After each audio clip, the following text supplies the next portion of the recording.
Kita beralih ke informasi lain, saudara menanggapi soal kualitas udara ibu kota DKI Jakarta yang dinilai sangat buruk. Menurut penjabat Gubernur DKI Jakarta Heru Budi Hartono sebagai tantangan bagi Pemprov DKI Jakarta.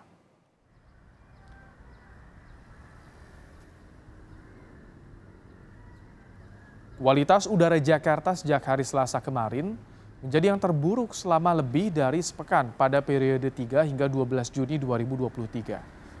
Menurutnya, Pemprov DKI Jakarta akan terus berbenah dengan menambah ruang terbuka hijau, melakukan penanaman pohon, uji emisi kendaraan, hingga peralihan bahan bakar ke kendaraan alternatif untuk memperbaiki kualitas udara di Jakarta.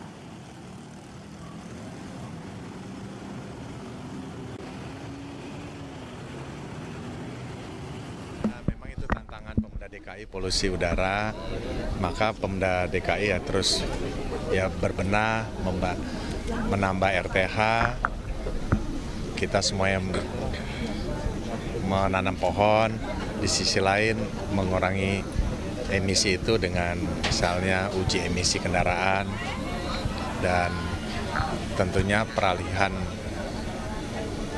bahan bakar ke kendaraan alternatif juga diusahakan, termasuk juga Transjakarta untuk berbenah menggunakan bus listrik, kira-kira seperti itu. Ya, semua masyarakat harus bersama-sama bantu untuk mengurangi emisi.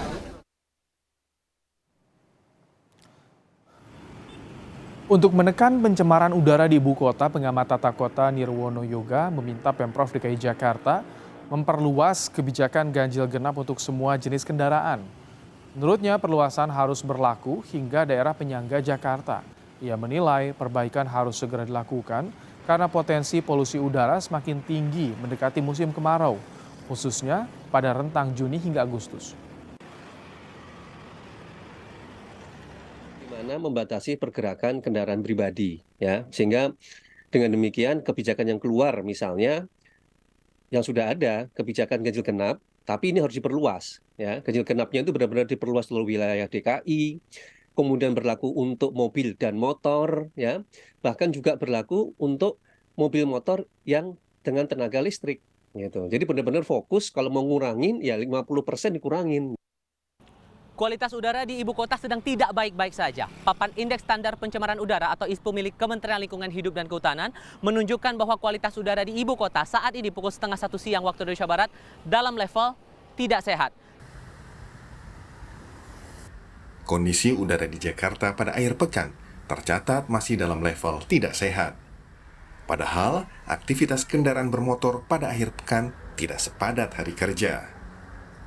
Saya juga memeriksa kualitas udara Jakarta melalui aplikasi Air Visual.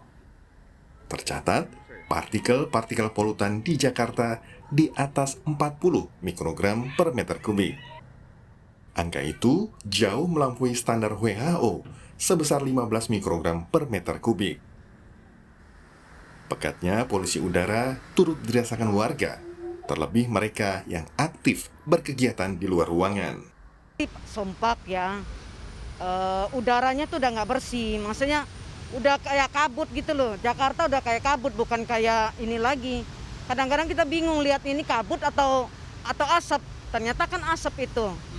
Nah itu membuat kita tuh pernapasan kita juga nggak sehat gitu loh. Makin parah ya, karena kayak saya kan aktivitas di luar, jadi kayak polusinya itu kayak cenderung cerah, tapi kayak polusinya itu terlalu kayak makin kayak nggak baik gitu.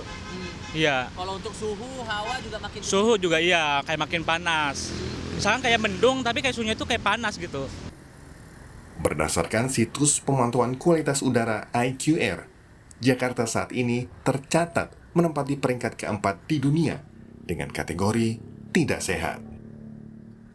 Keseriusan pemerintah menerapkan kebijakan untuk menurunkan angka polusi udara dinanti agar hak warga mendapatkan kualitas udara yang baik terpenuhi. Tim Liputan, Kompas TV.